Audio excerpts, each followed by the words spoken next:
Programme का आगाज़ करेंगे पाकिस्तान की मईशत के लिए एक अच्छी खबर के हवाले से। पाकिस्तान और IMF के दरमियान स्टाफ लेवल मुआहिदा तय पा गया है। इस मुआहिदे की अभी IMF बोर्ड मंजूरी देगा, जिसके बाद पाकिस्तान को 1 अरब 20 करोड़ डॉलर की किस्त जारी की जाएगी। IMF के मुताबिक माली साल 2025 में पाकिस्तान का करंट अकाउंट 14 साल बाद पहली बार सरप्लस में आया है, जबकि अफरात ज़र पर काबू पाया गया और ज़र मुबादला के ज़खायर में बेहतरी देखी गई है। आलमी मालियाती इदारे ने पाकिस्तानी मईशत की कारकर्दगी को हौसला अफजा करार देते हुए 3 से 3.5% शरह नमू की पेशगोई की है। पाकिस्तान ने IMF से 2.5 करोड़ डॉलर का पहला कर्ज दिसंबर 1958 में हासिल किया था और उसके बाद से अब तक पाकिस्तान 20 से ज़ायद मरतबा IMF से कर्ज हासिल कर चुका है।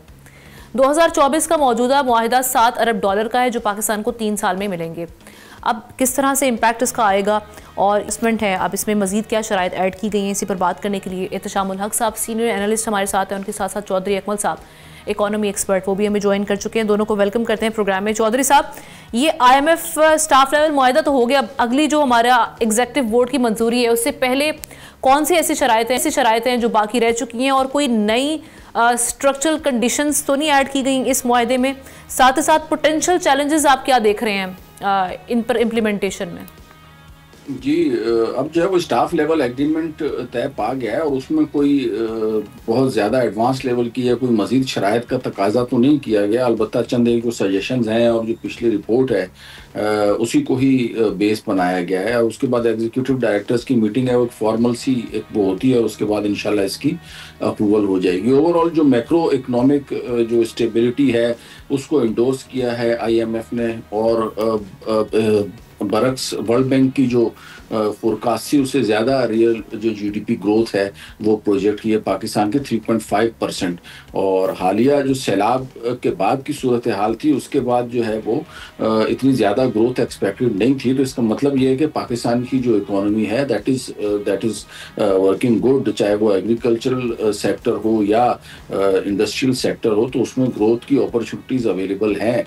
और नो डाउट सैलाब की वजह से प्रॉब्लम तो उसमें आएगा, लेकिन इसके बावजूद 3.5% की ग्रोथ जो है वो अचीव कर लेना that is a good sign. Inflation again जो है वो 6% के लगभग रहेगा, जबकि 5.6% को एवरेज तो 3 महीने का पिछला अभी टच कर चुका है।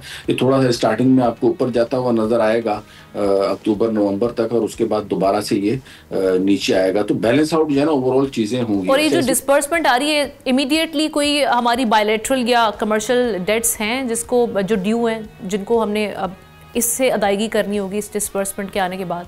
नहीं, इससे डिस्बर्समेंट की कोई अदायगी तो फौरी तौर के ऊपर पाकिस्तान को नहीं करनी। जो शेड्यूल्ड अदायगियां हैं, जैसे तकरीबन इस साल में पाकिस्तान की 23 अरब डॉलर की जो है वो कमिटेड अदायगियां हैं, उसमें से ज़्यादातर 12 से 13 अरब डॉलर तो हमने रोल ओवर के ज़रिए ही करवा लेने हैं, और बाकी की जो अदायगियां हैं वो दिसंबर और उसके बाद जो है वो ड्यू हो रही है। उसके लिए स्टेट बैंक के पास जो है वो सफिशेंट ज़खायर मौजूद हैं। इसके साथ जो खुशाइन जो इसमें मज़ीद जो बात बताई गई है IMF की रिपोर्ट में, दैट इज अनएम्प्लॉयमेंट। वो जो है ना अनएम्प्लॉयमेंट को नीचे जाता हुआ देख रहे हैं। 8.2% के ऊपर जो है वो आ जाएगी 2025 में और आगे 7.8% के ऊपर आएगी। तो इसका मतलब मुस्तकबिल में जो एम्प्लॉयमेंट की अपॉर्चुनिटीज़ हैं वो भी बढ़ती हुई नज़र आएंगी। लेकिन उसमें उसने 2 चीज़ों का जो है ना बड़ा 4 चीज़ों का बड़ा इंपॉर्टेंट उन्होंने इसमें कहा। एक तो जो है ना ये जो फिजिकल कंसोलिडेशन है, यानी 1.6% का जो उन्होंने कहा है कि आपने प्राइमरी सरप्लस जो दिखाना है, इसी तरीके से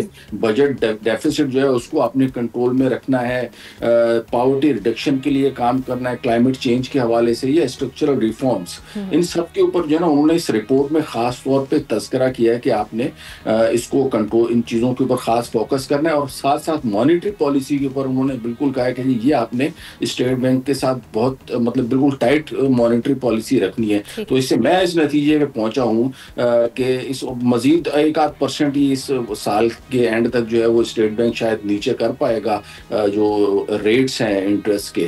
तो उसमें जो है वो कोई बहुत ज़्यादा मुझे नीचे जाते हुए नज़र नहीं आते। अलबत्ता ओवरऑल जो है वो जो IMF की प्रोग्रेस है, जो उन्होंने इत्मीनान का इजहार किया है, तो ज़ाहिर है मैक्रो इकोनॉमिक इंडिकेटर्स को देखते हुए that is a good and healthy sign. ये अच्छी बात है। सब्सक्राइब करें और बेल दबाएं ताकि कोई खबर रह न जाए।